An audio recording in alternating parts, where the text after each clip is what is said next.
Alhamdulillah alladzi bini'matihi tatimmus shalihat. Asyhadu an la ilaha illallah wa asyhadu anna sayyidana wa nabiyyana Muhammadan abduhu wa rasuluh. Allahumma salli wa sallim wa barik ala hadzal nabiyil karim Muhammadin wa ala alihi wa sahbihi ajma'in wa ba'du. Ikhwati fillah rahimakumullah. Hari ini kita akan bicara tentang kiamat, tapi enggak pakai 2012. Nah, 2012 itu sudah dipastikan tidak kiamat. Ini kesimpulannya sudah begitu. Nah, nanti akan kita bicarakan kenapa kita mengatakan sudah bisa dipastikan tidak kiamat. 1 jam mendatang ini akan kita bahas secara kacamata akidah dan syariah Islam. Nah, sebelum kita masuk pada pembahasan, sebenarnya kiamat ini bukan sesuatu yang baru. Artinya jauh sebelum Islam bicara kiamat, semua agama yang dibawa oleh para nabi pun juga ya sudah bicara tentang itu. Bahkan agama di luar agama samawi, yaitu agama-agama hasil rekayasa manusia, semacam Buddha atau semacam agama-agama mitologi Yunani dan sebagainya, mereka juga punya keyakinan tentang akan hancurnya alam semesta. Semua sudah mengatakan hal itu. Artinya kiamat bukan hal yang baru. Nah, yang baru itu adalah ketika sekarang ada film tentang 2012. Nah, itu baru jadi rame karena hitung-hitungannya cuma tinggal 2 tahun lagi, ya kan. Sekarang kita berada pada akhir 2009. Nah, berarti kan 2 tahun lagi lah itu, karena terjadinya tahun 2012, tepatnya pada tanggal 21 bulan 12 gitu. Berarti sebentar lagi. Nah, semua informasi tentang hancurnya alam semesta yang ada di semua agama itu, satu dengan yang lain ada kesamaan, tapi banyak juga yang mengandung ketidaksamaan. Ditambah dengan mitologi, ditambah dengan dongeng, ditambah dengan berbagai hal yang tidak masuk akal dan seterusnya. Nah, ketika Rasulullah SAW diutus, barulah kemudian semakin jelas, semakin terang informasi tentang kehancuran alam semesta. Ternyata itu bukan satu kejadian saja, tapi merupakan rentetan kejadian yang panjang, yang setelah kehancuran itu juga ada kebangkitan, ada hisab, ada mahsyar, ada mizan, ada surga, neraka dan sebagainya. Yang sayangnya di hampir semua mitologi, di hampir semua kepercayaan agama itu yang disebut-sebut cuma hancurnya alam semesta. Padahal hancurnya alam semesta itu hanya bagian kecil saja dari serangkaian kejadian yang akan terjadi kemudian, yang disebut dengan istilah yaumil akhir, hari akhir. Hari akhir itu bukan hanya ditandai dengan bencana, tapi ditandai dengan berbagai macam aktivitas dan kegiatan yang Allah Subhanahu wa taala menjelaskan semua itu dalam Al-Qur'an.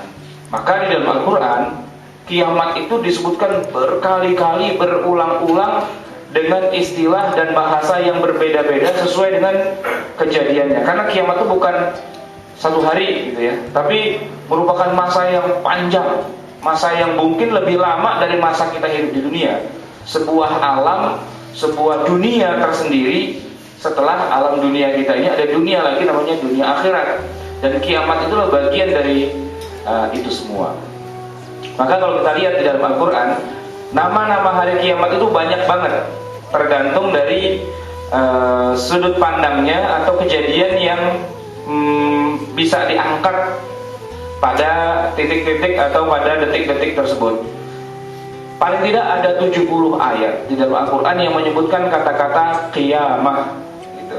Gak usah dihafalin lah 70 ayat. Pokoknya percaya aja lah, ada 70 kali di Al-Quran disebutkan kata-kata kiamat.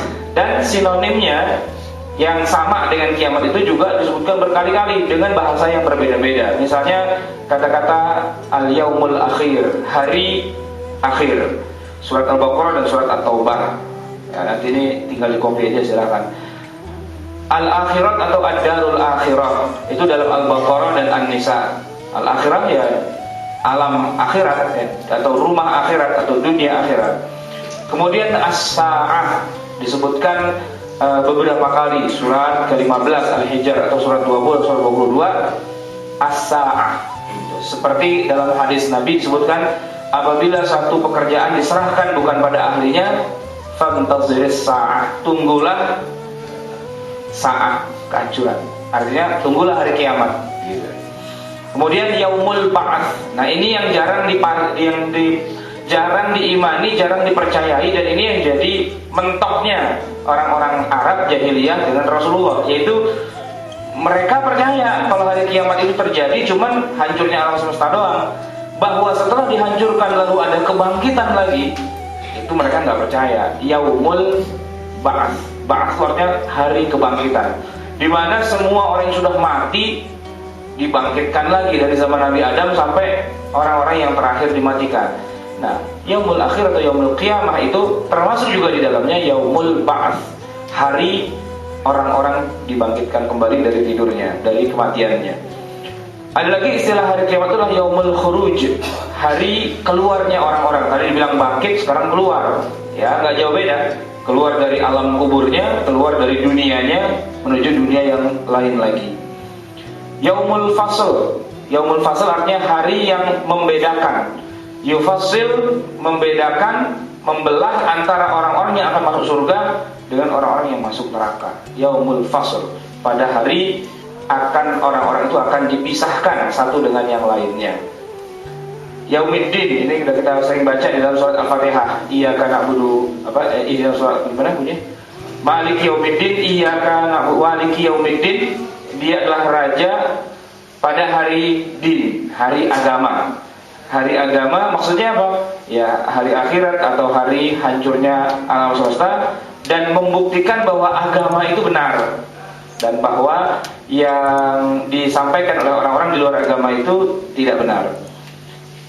As-sakhah di surat Abasa, ya. Idza ja'atis sakhah yauma yafirrul mar'u min akhi. Sakhah disebutkan dalam Al-Qur'an. Apa itu yauma yafirrul mar'u min akhi? Yaitu orang pada hari itu akan lari dari saudaranya. Lupa kalau itu saudaranya. Wa ummihi wa abihi, dari bapak dan ibunya. Lupa kalau itu bapaknya, lupa kalau itu ibunya. Wa sahibatihi wa banih, dari bininya dan dari anaknya dia lupa juga. Hari itu orang kalau ngeliat bininya udah lupa, bini gua apa bukan ya? Kenapa? Karena likul limri'in yauma idzin sya'nun yughni. Setiap individu, setiap orang pada hari itu punya urusannya masing-masing, lagi menghadapi mizan, timbangan, lagi menghadapi hari pembalasan, lagi menghadapi pengadilan Allah Subhanahu wa taala yang sangat dahsyat, sangat berat. Udah lupa, mau anaknya minta tolong dan sebagainya, udah gua nggak kenal lu urus urusan lu, gua urus urusan gua aja susah. Jadi nggak ada urusan kita minta tolong kepada sesama kita. At-tammatul kubra dalam surat An-Nazi'at disebutkan begitu juga, yaitu kehancuran yang sangat dahsyat, yang sangat besar. Yaumul hasrah. Hasrah ini orang-orang dikumpulkan di satu padang mahsyar. Al-hasrah itu tempat digelandangnya orang-orang dikumpulkan dalam satu tempat lautan manusia, karena jumlahnya mungkin kalau sekarang aja ada 5 atau 6 miliar penduduk bumi, maka yang berkumpul itu akan lebih dari 6 miliar. Kenapa? Karena dihitung dari sejak zaman Nabi Adam sampai orang yang terakhir, mungkin puluhan miliar berkumpul dalam satu padang. Nah, itu dikatakan yaumul hasrah. Al-ghasyiyah, kegemparan. Yauma itu wujuhun khasyi'ah, pada hari itu wajah-wajah itu akan tertunduk lesu. Nah, ada lagi wajah-wajah pada hari itu akan sumringah. Wujuh yauma idzin na'imah, tertawa-tawa, senyum, lisa'iha radiyah, dan seterusnya. Yaumul khulud, hari yang abadi. Dibandingkan dengan dunia ini sebentar, tapi yaumul qiyamah itu adalah yang terus-menerus berlangsung dan cukup lama. Kejadiannya cukup lama, di mana Allah hancurkan alam semesta, matikan semua manusia, termasuk juga malaikat, bahkan termasuk Israel sendiri pun mati. Disuruh sama Allah Israel untuk mencabut nyawanya sendiri. Jadi dia kerjanya dari dulu tukang nyabut nyawa orang, nyawa malaikat dan sebagainya. Nah, kata Allah udah terakhir tinggal Israel doang. Nah, sekarang kamu cabut nyawamu sendiri. Cabutlah nyawanya, mati semua. Semuanya mati kecuali hanya tinggal Allah saja. Dan entah berapa lama suasana tidak ada kehidupan itu, baru kemudian Allah hidupkan kembali Israel, dan Allah hidupkan lagi yang lain-lain dan dibangkitkan semua. Nah, masa itu kalau kita ukur dengan masa kita menjadi sesuatu yang tidak bertepi, yang jadi abadi karena saking lamanya. Hari akhirat atau hari kiamat itu juga disebut dengan istilah Yaumul Khulud, hari keabadian, immortal bahasa kerennya. Yaumul Hisab, hari di mana orang-orang akan dihisab, akan di account segala dosa dan pahalanya, segala amal yang sudah dia lakukan. Kemudian Al-Waqi'ah, kegemparan juga artinya. Yaumul Wa'id, hari di mana orang akan diancam, ya, diancam dengan berbagai macam siksa yang Allah akan turunkan hasil dari perbuatannya. Dan ini masih panjang lagi nih, kalau saya terusin nggak selesai-selesai. Ada Yaumul Azifah, Yaumul Jamal, Al-Haqqah, Yaumul Talaq, Yaumul Tanad, Yaumul Taghabun, dan seterusnya. Baik, sekarang kita bicara tentang kiamat. Tanda-tanda kiamat. Kita bagi kiamat itu, saya katakan tadi, kiamat itu berproses panjang. Ada kejadian-kejadian yang sudah terjadi dan disebut itu bagian dari kiamat, dan ada kejadian yang nanti yang sedang terjadi, itu juga dikatakan bagian dari kiamat, dan ada yang belum terjadi. Nah, kita akan bahas satu persatu berdasarkan hadis-hadis yang sahih. Yang pertama, diutusnya Nabi Muhammad SAW. Semua nabi dan semua rasul bercerita tentang kiamat, karena dalam kitab suci yang mereka bawa dari Allah itu disebutkan tentang akan adanya hari kiamat. Dan antara Nabi Muhammad, nabi yang terakhir, dengan kiamat itu berdekatan. Artinya sesudah Nabi Muhammad tidak ada lagi nabi, tidak ada lagi rasul. Nabi Muhammad adalah nabi akhir zaman, disebutnya begitu. Nabi akhir zaman artinya ya nabi itu berhimpitan waktunya dengan hari kiamat dalam kacamata Allah. Tetapi kalau kita lihat dari sudut pandang kita, udah berapa nih? Udah 14 abad ya, belum kiamat-kiamat juga. Dan Rasul menyebutkan bahwa saya dan hari kiamat dibangkitkan berbarengan seperti ini. Antara saya dan kiamat sudah nggak ada jarak lagi. Nah, cuma realitasnya kiamat itu belum terjadi secara sesungguhnya, karena ternyata hitungan di sisi Allah dengan hitungan di sisi kita mungkin begini. Tata surya kita terdiri dari matahari dan 8 planet ya sekarang ya. Planet tinggal 8 ya sekarang ya. Plutonya sudah dimakhzulkan, sudah dieliminir. Nah, jadi dari 8 planet dan 1 matahari itu, kalau kita hitung jaraknya dari bumi kita ke matahari, jauh banget.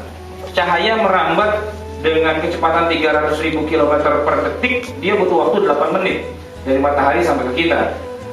Itu kalau kita pakai pesawat dengan kecepatan cahaya. Nah, kalau kita pakai kecepatan roket biasa yang dikenal oleh NASA sekarang ini, wah, bisa berpuluh-puluh tahun kita sampai matahari. Tapi kalau dilihat dari sistem tata surya yang lain, maka tata surya kita itu cuma satu titik begitu saja. Kelihatannya berdekatan, matahari dikelilingi oleh 8 planetnya.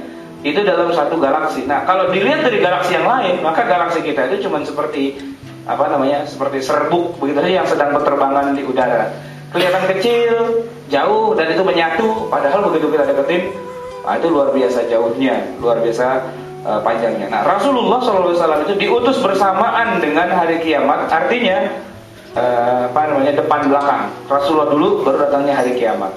Diutusnya Nabi Muhammad sudah merupakan tanda bahwa kita sudah masuk era akhir zaman.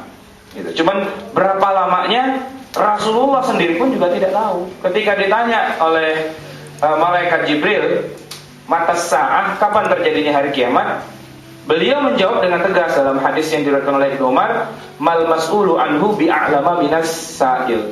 Yang ditanya nggak lebih ngerti daripada yang nanya. Artinya yang nanya juga kagak tahu, yang ditanya juga kagak tahu. Nabi cuma mau bilang begini, gua aja nggak tahu apalagi lo, gitu, kepada Jibril. Jadi Jibril pun juga tidak tahu, Rasulullah juga tidak tahu. Yang tahu maksudnya cuma Allah, kapan kejadiannya. Nah, kalau Jibril yang bisa membawa wahyu dari Allah itu saja tidak tahu, dan kalau Muhammad SAW yang bahkan bertemu langsung dengan Allah di Sidratul Muntaha itu pun juga tidak tahu, Padahal kalau kita mau bicara siapa orang paling tahu di dunia ini, logikanya adalah orang yang pernah bertemu langsung dengan Allah. Tapi keduanya, baik Jibril maupun Muhammad, mengatakan saya tidak tahu. Itu hanya rahasia Allah yang tidak bisa diminta bocoran-bocorannya, kecuali hanya Allah menyebutkan tanda-tanda akan kejadiannya. Yang kedua, tanda kiamat yang sudah terjadi adalah terbelahnya bulan. Iqtarabatis sa'atu wan syaqqal qamar. Surat Al-Qamar, surat tentang bulan. Telah datang atau telah dekat hari kiamat, iqtarabatis sa'ah wan syaqqal qamar, dan bulan sudah terbelah. Para ahli astronomi mengatakan bahwa bulan kayaknya memang pernah terbelah. Cuma karena kejadiannya di masa lalu sulit dibuktikan secara ilmiah, ya mereka cuma bilang itu mitologi. Tapi kalau kita buka hadis-hadis yang sahih, memang itu mukjizat Rasulullah SAW membelah bulan. Dan bulan sudah terbelah. Ketika bulan sudah terbelah, itu adalah salah satu di antara sekian banyak tanda bahwa kiamat sudah akan terjadi dari sisi pandangan Allah Subhanahu wa taala. Yang juga sudah terjadi adalah nomor 3. Api di Hijaz yang menerangi leher-leher unta di Basra. Apinya di Hijaz. Hijaz ini daerah Saudi Arabia sekarang. Basra itu adanya di Irak. Gitu. Saking terangnya api itu, Irak pun sampai terang benderang juga, padahal Jazirah Arab dengan Irak itu jaraknya lumayan jauh, dibelah dengan Sungai Dajlah. Tapi leher-leher unta itu bisa terang, kelihatan kayak siang, gara-gara apinya itu sangat besar di Jazirah Arabia. Dan itu sudah terjadi pada tahun 654 Hijriah, di zaman Al-Imam An-Nawawi rahimahullah hidup. Dalam salah satu kitabnya beliau menceritakan bahwa saya pernah melihat api tersebut. Dan api yang sangat besar di Hijaz atau di Saudi Arabia itu juga salah satu di antara sekian banyak tanda hari kiamat. Dan tanda itu sudah terjadi walaupun kejadian kiamatnya belum lagi terjadi. Dan yang terakhir adalah berhentinya jizyah dan kharaj. Jizyah itu pajak dari orang-orang non-muslim kepada pemerintahan Islam. Nah, itu sudah terjadi sekarang ini. Wilayah-wilayah yang dulunya menjadi wilayah Islam kemudian jatuh kembali ke tangan orang-orang kafir, sehingga tidak ada lagi jizyah, upeti kepada pemerintahan Islam. Kharaj itu pajak atas tanah, yang juga karena tanahnya sudah tidak dikuasai oleh umat Islam, maka hilanglah jizyah dan kharaj. Berikutnya kita akan bicara tentang tanda kiamat yang sedang terjadi atau belum terjadi atau masih berlangsung sampai sekarang. Nomor 1 adalah peperangan dan futuhat Islamiyah. Peperangan dan futuhat. Saya berdiri aja kali pegal. Peperangan dan futuhat Islamiyah.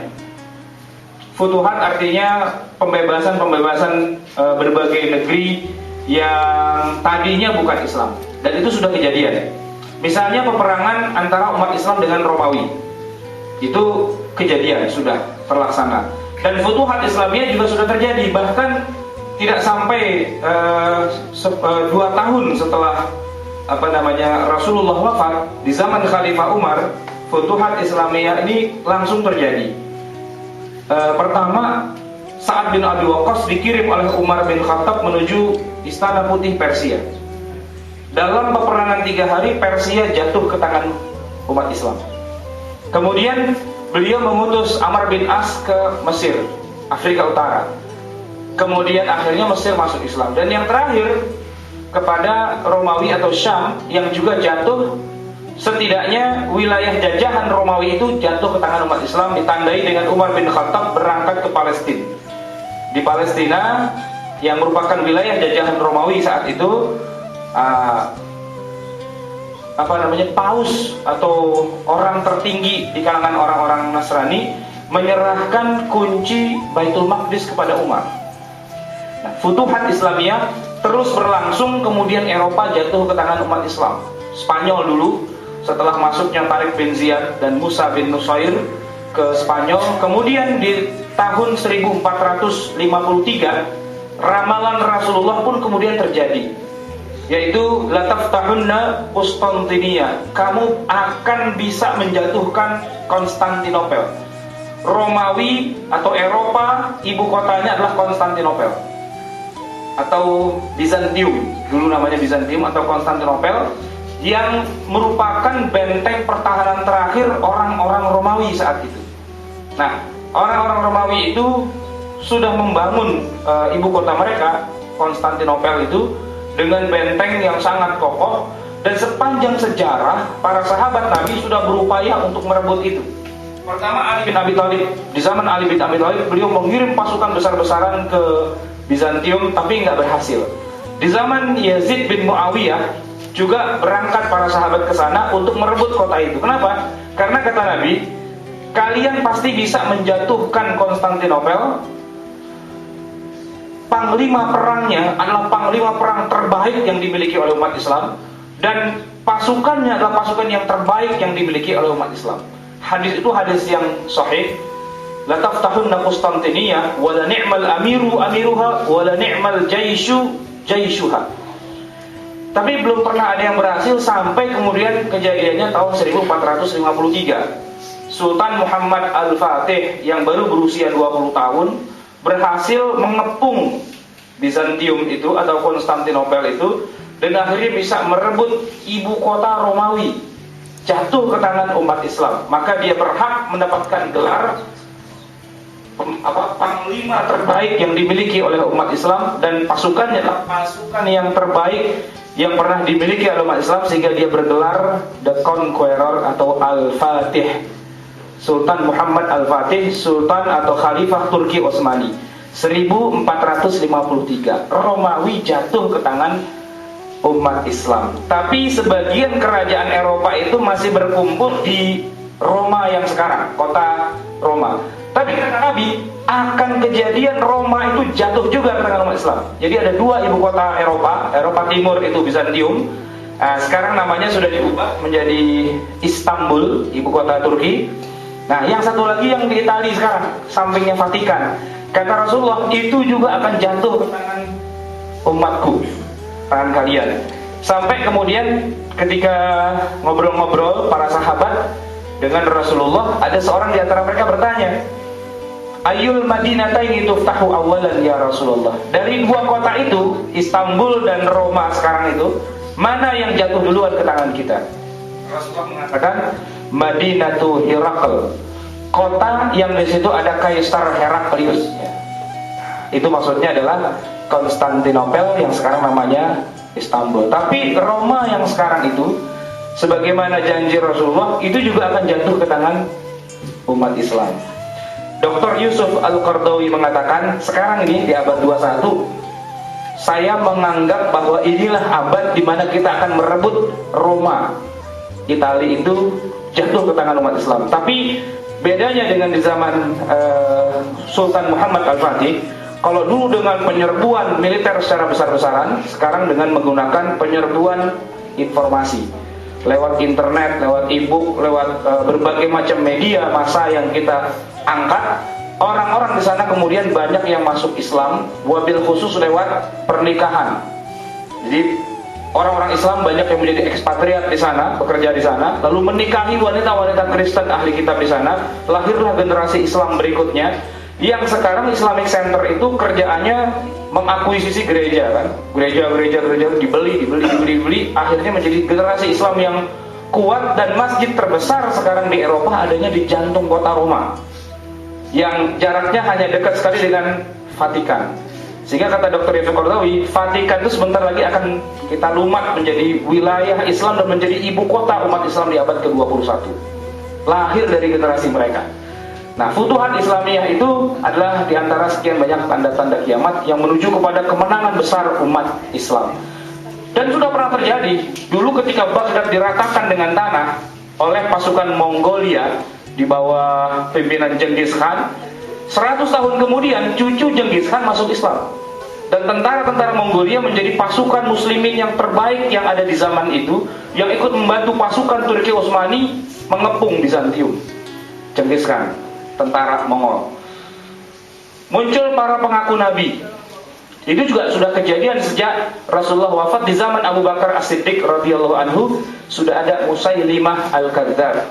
Serangkaian fitnah juga sudah terjadi, seperti bunuh-bunuhannya Muawiyah dengan Hasan Hussein dan seterusnya. Itu sudah terjadi, sampai hari ini juga masih terus terjadi. Nomor 4, urusan diserahkan kepada selain ahlinya. Idza wusidal amru ila ghairi ahlihi fantazir sa'ah. Nomor 5, kehancuran muslimin juga sudah terjadi.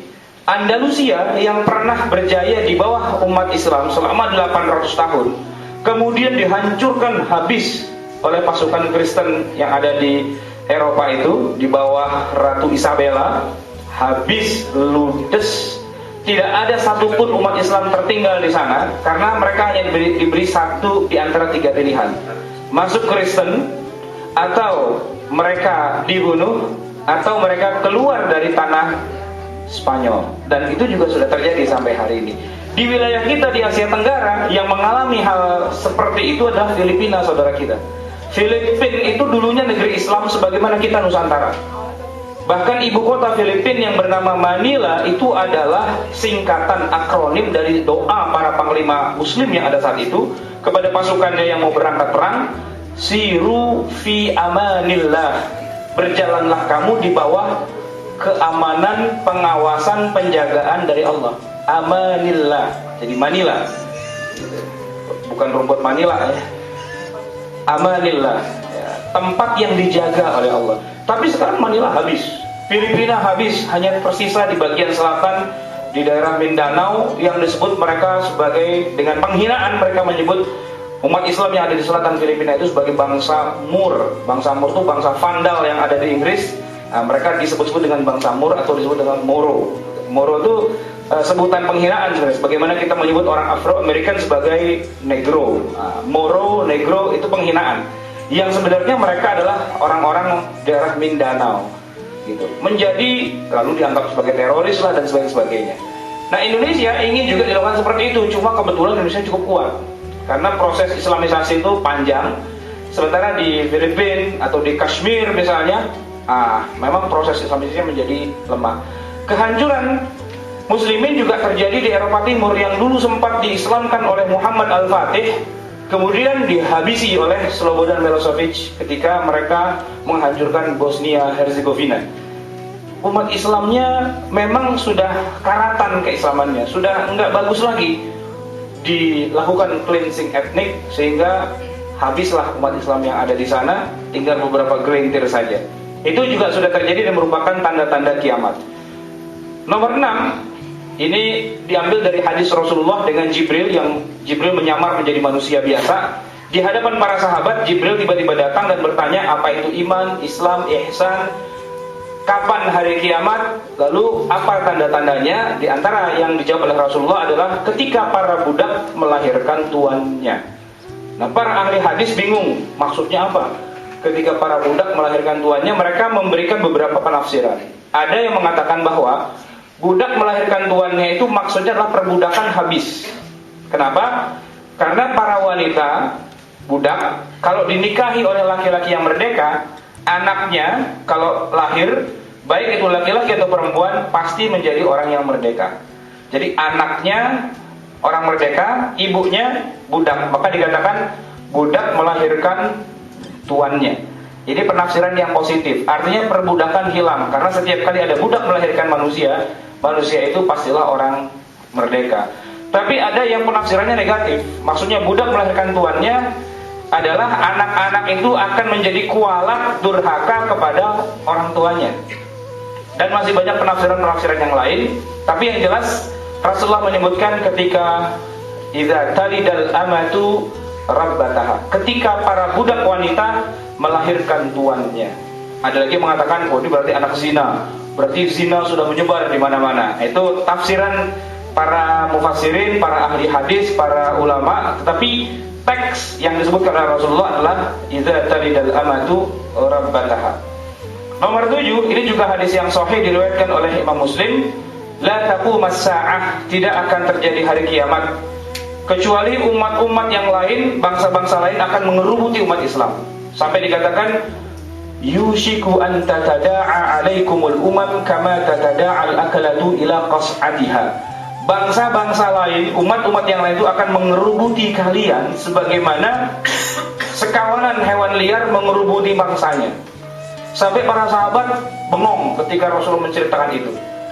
Bagaimana hal itu bisa terjadi ya Rasulullah? Apakah jumlah kita sedikit, umat Islam minoritas? Qala bal antum hina idzin katsir. Enggak, justru jumlah kalian banyak. Di mana-mana ada, walakinnakum ghutsa'un ka ghutsa'is sail. Kalian tidak ubahnya seperti buih, seperti busa yang dipermainkan ombak dan seterusnya. Jadi kisah nanti bahwa bangsa-bangsa lain mengerubuti umat Islam menjadi common enemy, ya, itu sudah terjadi sejak lama sebenarnya, dan sekarang juga masih terjadi. Kita menjadi bangsa yang terkucilkan, walaupun jumlah kita banyak, tapi secara ekonomi, secara politik, secara militer dan sebagainya, bagaimana kita lihat Barat, Israel, Yahudi dan sebagainya, menjadikan kita bangsa yang sebenarnya sangat besar ini seolah-olah menjadi musuh bersama, dengan isu terorismenya lah, dengan berbagai macam tuduhan-tuduhan miring yang mereka lakukan. Melimpahnya harta, kemudian nomor 9, taslimul khassah, merebaknya perdagangan dan putusnya silaturahim. Ini juga merupakan bagian dari kiamat yang sedang terjadi. Ini taslimul khassah ini bunyi maksudnya begini. Orang memberi salam tapi tidak kepada siapa saja, hanya kepada orang yang dia kenal baru dia ucapkan salam. Nah, kepada yang dia tidak kenal dia nggak mengucapkan salam. Nah, ini kalau di Indonesia saya kira nyaris terjadi di semua tempat, gitu ya. Kalau kenal, oh aktivis dakwah ya, assalamualaikum. Oh dia aktif di kegiatan pengajian, assalamualaikum. Tapi kalau enggak assalamualaikum.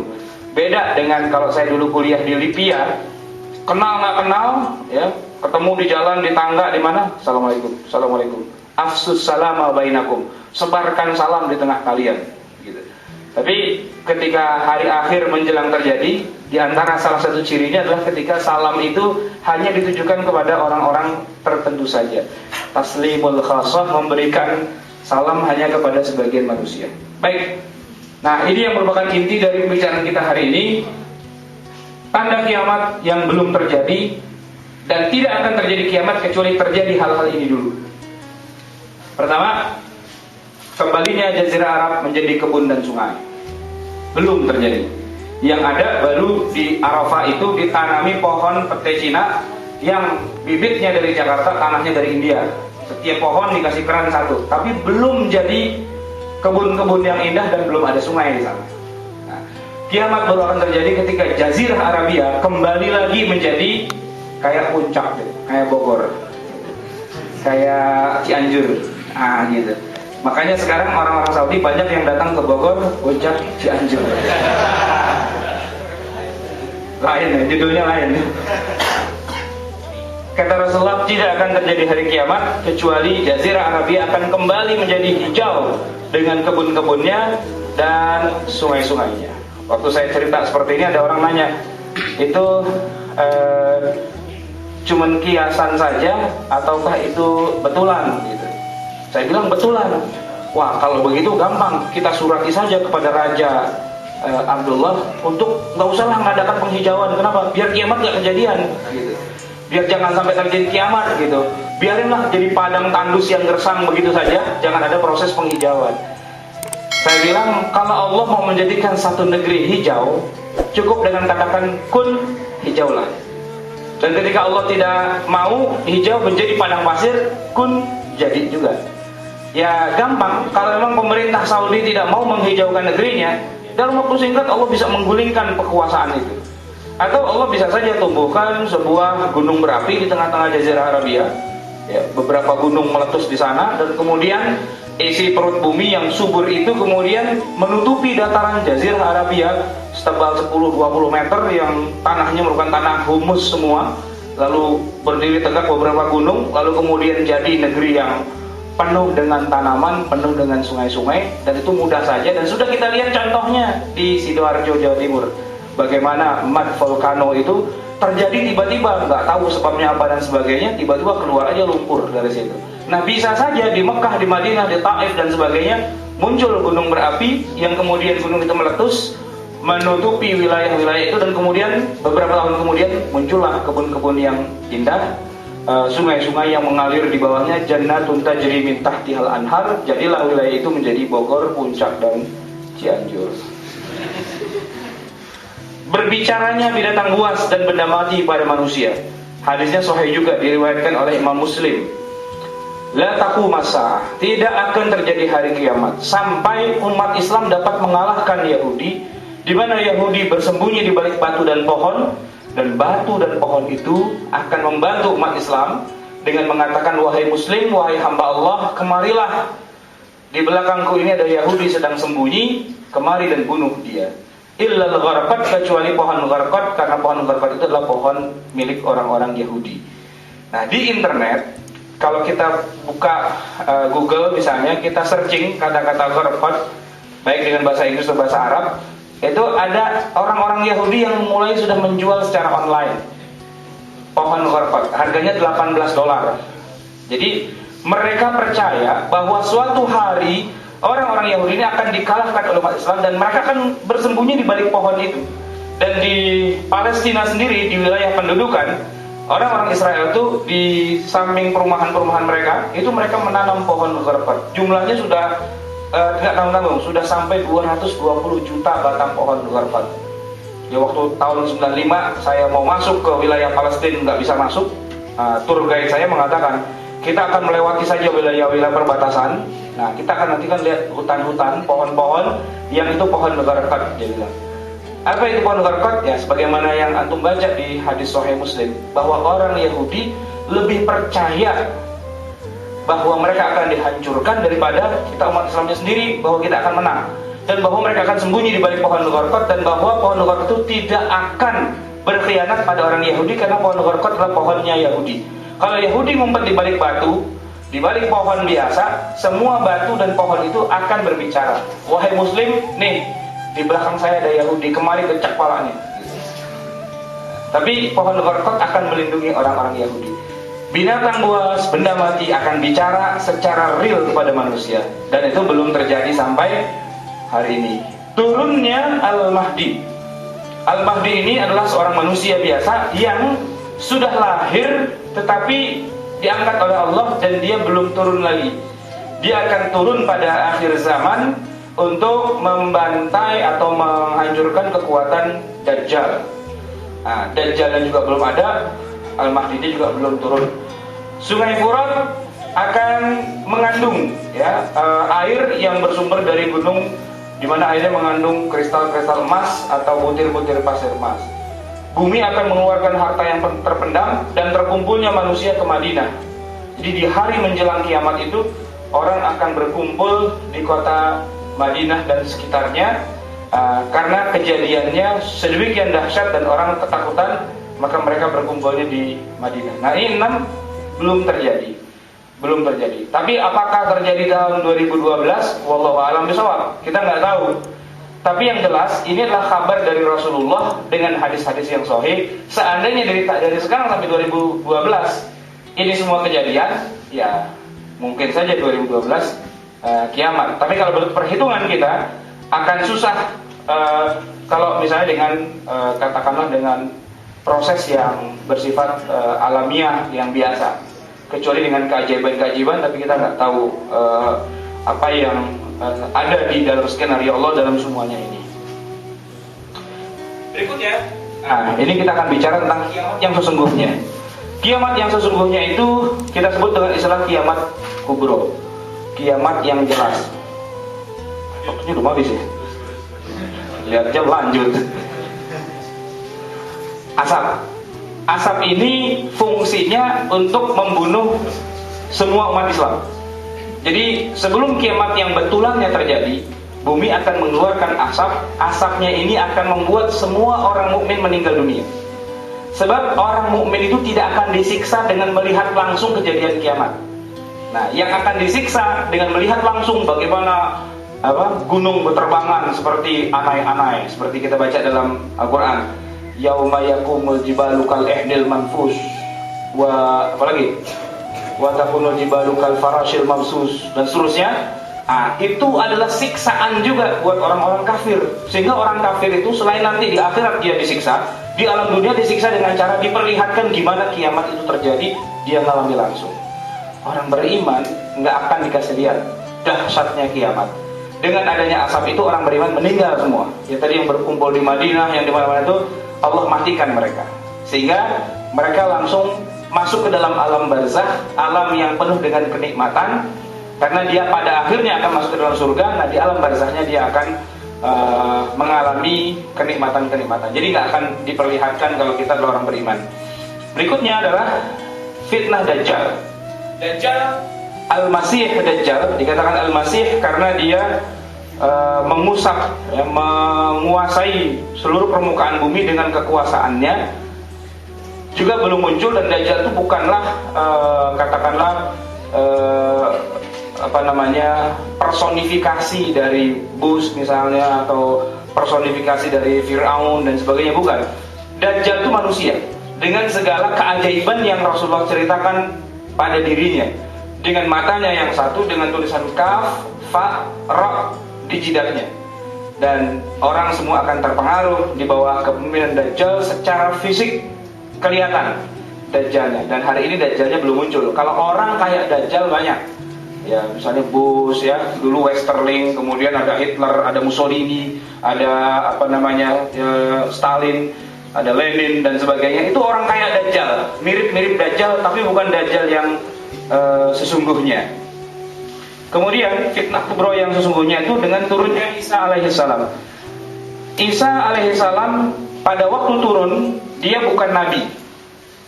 Nabinya tetap Nabi Muhammad. Isa warga biasa. Bahkan Isa tidak membawa risalah apapun. Jadi urusannya cuma satu. Dia mau bikin perhitungan pada orang-orang yang menyembah dirinya, yang membuat dirinya menjadi anak Tuhan, atau yang menyalib orang lain lalu dikatakan itu sebagai Isa alaihissalam. Tugasnya cuma satu itu. Dia ingin bikin perhitungan pada orang-orang Nasrani yang sudah salah menyembah dirinya.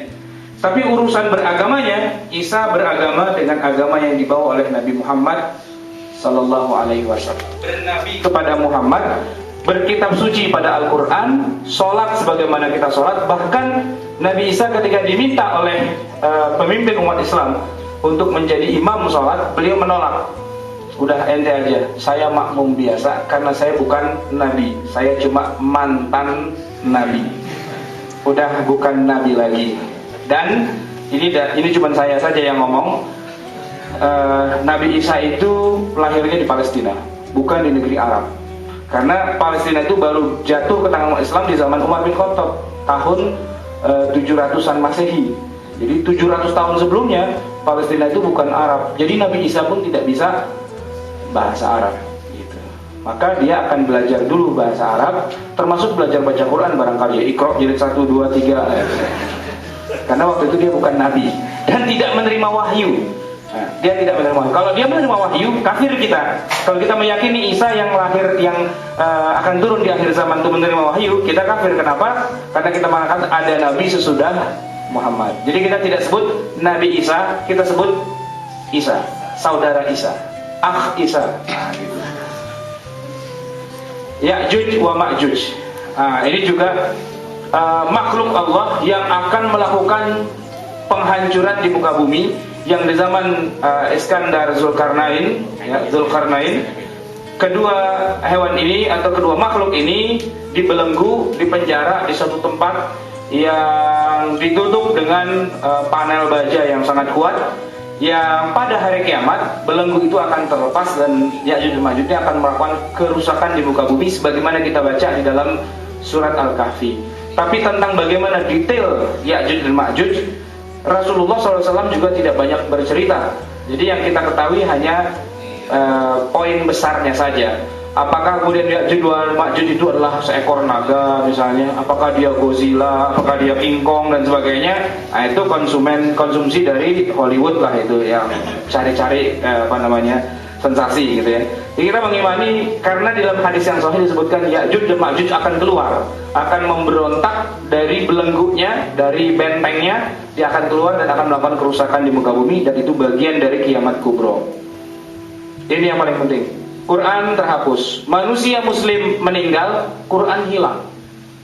Dari yang ada di lembar-lembar kita itu hilang, dari yang ada di kaligrafi itu hilang, dari yang ada di memori otak manusia juga hilang, bahkan yang ada di handphone kita hilang juga. Ringtone yang bacaan Quran hilang juga gitu. Bukan kena virus, tapi Allah cabut Al-Quran dari muka bumi, baik dalam bentuk hafalan ataupun dalam bentuk tulisan. Nah, itu satu hal yang gaib sebenarnya. Tapi kalau Allah punya keinginan, ya seperti itu, ya seperti itulah kejadiannya. Al-Quran akan terhapus pada saat detik-detik menjelang terjadinya kiamat kubro. Manusia kembali menyembah berhala karena sudah tidak ada lagi orang beriman. Orang beriman sudah mati di periode awal ketika terjadi asap itu. Ka'bah runtuh. Ini Ka'bah yang sudah didirikan sejak zaman Nabi Ibrahim alaihissalam, bahkan sebelumnya sudah didirikan oleh para malaikat di zaman sebelum turunnya Adam. Jadi dalam salah satu riwayat disebutkan bahwa Ka'bah itu didirikan oleh para malaikat pertama kali. Setelah itu kemudian malaikat bertawaf di sekeliling Ka'bah. Dan kemudian ketika Nabi Adam dan istrinya turun ke muka bumi, mereka hidup di sekeliling Ka'bah. Lalu Ka'bah hancur di zaman banjirnya Nabi Nuh, muncul lagi di zaman Nabi Ibrahim alaihissalam untuk ditegakkan kembali di atas puing-puing pondasinya yang dulu sudah runtuh itu. Dan sampai hari ini tegak, baru dia akan runtuh beberapa detik atau beberapa saat menjelang terjadinya kiamat kubro. Ka'bah secara keseluruhan runtuh. Tapi kalau batu-batunya ada yang coplot dan sebagainya diganti, direnovasi, itu sudah selalu terjadi. Tapi kalau secara keseluruhan hilang, itu belum pernah terjadi. Bahkan Hajar Aswad pun pernah hilang juga. Malingnya emang luar biasa. Mungkin kalau orang Betawi bilang usar-usaran di palanya ada 2 biji kali, buandel banget gitu. Hajar Aswad dicolong. Itu pernah kejadian. Tapi kalau Ka'bah runtuh secara keseluruhan belum pernah terjadi. Dan kemudian masuk pada hari haknya ditandai dengan matahari terbit dari barat. Ya, saya nggak tahu kalau matahari terbit dari barat ini hitungannya menurut orang yang tinggal di belahan bumi yang mana. Anggaplah di belahan bumi Mekah Madinah sebagai tempat pusatnya hadis ini. Berarti harusnya pagi hari terbit jam 6 waktu Mekah, gitu ya. Nah, matahari ternyata terbitnya bukan jam 6 waktu Mekah dari timur, tapi terbitnya dari barat. Berarti buminya itu akan yang tadinya muter dari arah barat ke timur, gitu ya, sehingga matahari seolah-olah dari timur ke barat, dia berhenti, terus balik lagi. Gitu. Nah, kalau sudah berhenti dan balik lagi, ya goncang semua. Gempa bumi, bencana alam, tsunami dan sebagainya sudah tergambar. Karena bayangkan bumi berhenti dari berputar pada porosnya, pasti semua akan kacau balau. Nah, keluarnya Dabbah di atas puing-puing runtuhan Ka'bah itu muncullah hewan melata yang akan menjadi salah satu ikon dari hari kiamat itu. Dabbah itu hewan melata. Kemudian api, ya, ikon hari kiamat itu Dabbah. Nah, yang terakhir adalah api yang menghalau manusia. Di mana-mana muncul api dan sebagainya. Mungkin gambarnya agak-agak mirip lah dengan yang 2012 itu filmnya itu. Sono api, sana lava. Ya, kira-kira seperti itu. Nah, yang lebih penting dari itu semua, yang membedakan kiamat versi syariat Islam dengan versi Hollywood adalah begitu kiamat itu terjadi, alam semesta habis. Bumi lenyap, langit lenyap, semuanya lenyap, gitu.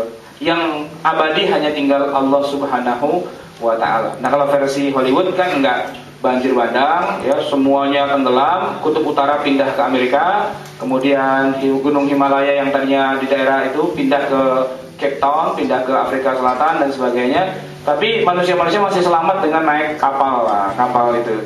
Setelah itu ada kehidupan lagi. Nah, itu bukan kiamat kalau dalam pandangan akidah Islam, itu cuma bencana besar, gitu kan. Tapi bukan akhir dari dunia ini.